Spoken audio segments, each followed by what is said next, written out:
Praise the Lord. प्रभु का धन्यवाद करती हूँ कि आज फिर से परमेश्वर ने मुझे जीवन दिया कि मैं आपके सामने आकर के परमेश्वर के कुछ वचनों को दूं। और प्रभु का धन्यवाद, आज सुबह भी मैंने जब बताया कि अब आने वाले समय में ये वर्ष आपके लिए बहुत अच्छा है। जितना आप देख रहे हैं कि कोविड-19 की वजह से लोग डर रहे हैं, भय में चले आ रहे हैं, उतना ही ज़्यादा आप इस साल के अंत में पवित्र आत्मा को देखेंगे।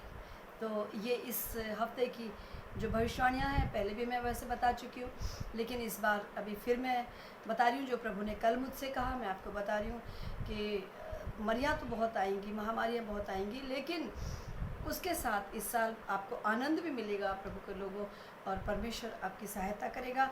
मैं आपके सामने इस समय नीति वचन 28 उसका 20 से 25 तक पढ़ना चाहती हूँ, और इसमें आप देखेंगे कि परमेश्वर हमसे क्या कहता है। यहाँ लिखा हुआ है कि सच्चे मनुष्य पर बहुत से आशीर्वाद होते रहते हैं, परंतु जो धनी होने में उतावली करता है वो निर्दोष नहीं ठहरता। पक्षपात करना अच्छा नहीं, और ये भी अच्छा नहीं कि पुरुष एक टुकड़े रोटी के लिए अपराध करे। लोभी जन धन प्राप्त करने में उतावली करता है और नहीं जानता कि वो घटी में पड़ेगा। जो किसी मनुष्य को डांटता है वो अंत में चापलूसी करने वाले से अधिक प्यारा हो जाता है। हालेलुया। और लिखा है, जो अपने माँ बाप को लूट कर कहता है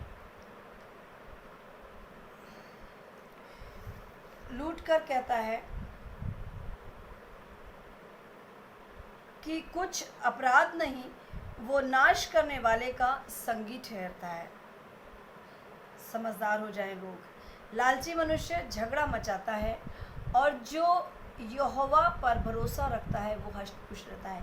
इस पूरे वचन में अगर आपने देखा होगा तो परमेश्वर ये बोलना चाहता है कि हमें लालची नहीं होना चाहिए, हमें लालच नहीं करना चाहिए।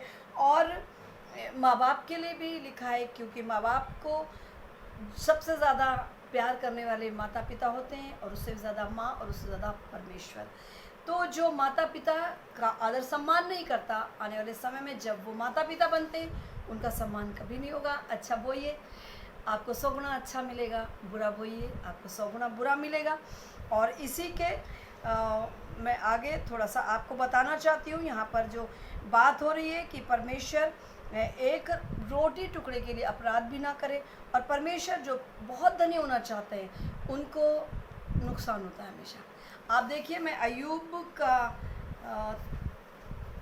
5 में जाती हूँ, और उसका मैं आपको 22 पढ़कर सुनाती हूँ। यहाँ पर अय्यूब के लिए परमेश्वर क्या कहता है। अय्यूब, क्या आप सोचते हैं, बड़े सुख में था, बहुत आनंदित था, उसके फोड़े फुंसी हो गए थे, उसके बच्चे मर गए थे, उसका खेत छिन गया था, और उसका सब कुछ लूट गया था, जानवर कुछ भी नहीं थे, लेकिन उसके बावजूद भी वो कहता है परमेश्वर ने दिया, परमेश्वर ने लिया, उसी का नाम धन्य है। तो आप ऐसी परिस्थिति में देखिए परमेश्वर उससे क्या कहता है। परमेश्वर 5 और 22 में उससे कहता है, तू उजाड़ और अकाल के दिनों में हंसमुख रहेगा, और तुझे बनेले पशुओं से डर ना लगेगा। आप बताइए कि आप अकाल में, जब बिल्कुल समय आप उजड़ने जा रहा है, अकाल बहुत बहुत तेज़ी से चला आ रहा है। आप देख रहे हैं कि मैं 2-3 महीने से अकाल के लिए बोल रही हूँ, और इस समय आप पेट्रोल के भाव देख लीजिएगा, सब्जियां देख लीजिएगा, आने वाले समय की समस्याओं को आप देखते चले जाएंगे।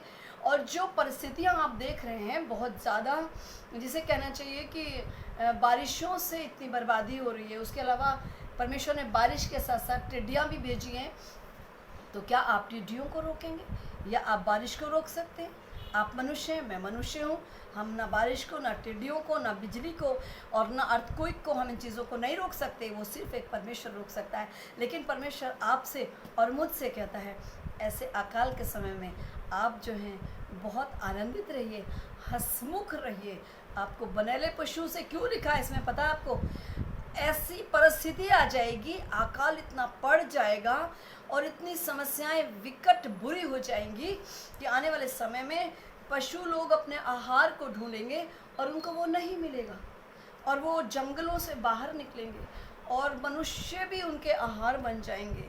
तो आपको ऐसी परिस्थिति के लिए परमेश्वर कहता है जो कि परमेश्वर के साथ साथ रहते हैं, उसके वचन को पढ़ते हैं।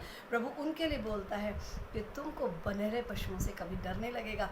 और उस अकाल के समय में, जबकि अकाल बहुत तेज़ी से आने वाला है, और लेकिन परमेश्वर आपको बचाएगा। Hallelujah, God bless you. मैं इतना ही कहूँगी, और आने वाले समय में मैं एक और बहुत अच्छी भविष्यवाणी करने जा रही हूँ। संडे को या किसी और दिन आप आनंदित और मगन रहें, प्रभु को हर परिस्थिति में धन्यवाद दें, अय्यूब की तरह विश्वास योग्य रहें, आपकी प्रभु की महिमा हो। छोटी सी प्रार्थना करते हैं। धन्यवाद परमेश्वर यीशु राजा, आपकी महिमा करते हैं, आपकी बड़ाई और स्तुति करते हैं, आपका धन्यवाद देते हैं कि आप हमारे साथ हैं और आप हमें हंसमुख रहने दे के लिए कहते हैं। हर एक परिस्थिति में परमेश्वर जो आपके साथ हैं, उनके चेहरों पे अलग ही तेज होता है। आपका शेडो, आपका पिता परमेश्वर, वो पवित्र पिता परमेश्वर तेज उनके चेहरों पे होगा, वो हंसमुख रहेंगे, उनको कोई घटी ना रहेगी। हम आपका धन्यवाद करते हैं, आपका ये वचन, जबकि पिता आपके इस वचन में लिखा है हमें हर एक परिस्थिति में धन्यवाद करना है, तो हम धन्यवाद कर सकें।